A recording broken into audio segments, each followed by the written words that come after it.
टी20 विश्वकप 2024 अमेरिका और वेस्टइंडिज रे आरंभ हो। यह टूर्नामेंट पूर्व टीम इंडिया एक बड़ असुविधार सम्मुखीन होती। द्रुत बोलर मोहम्मद सामी विश्वस्तरीय टूर्नामेंट रु बाहर अछंती। Bharat cricket board of India सचिव जय साहा यह निश्चित करिसंती। से कहिसंती जे बांग्लादेश विपक्ष घरोई सीरीज रे स्टार बोलर को देखा मिलिबो। एभली परिस्थिति रे तांको पई आईपीएल 2024 रे खेलिबा मध्य कष्टकर।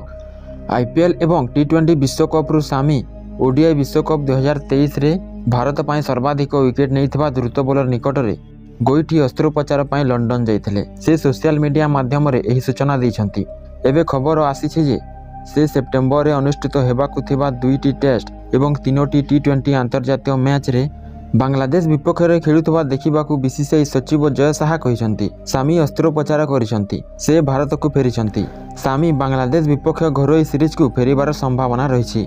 यह थिला एही वीडियोर संपूर्ण खबर। ताहेले आपण माने भारतीय दलर केउ खेलाड़ीर फैन गोटे कमेंट कर निश्चय जणाइबे एवं चैनल को सब्सक्राइब करने को भूलिबे नहीं।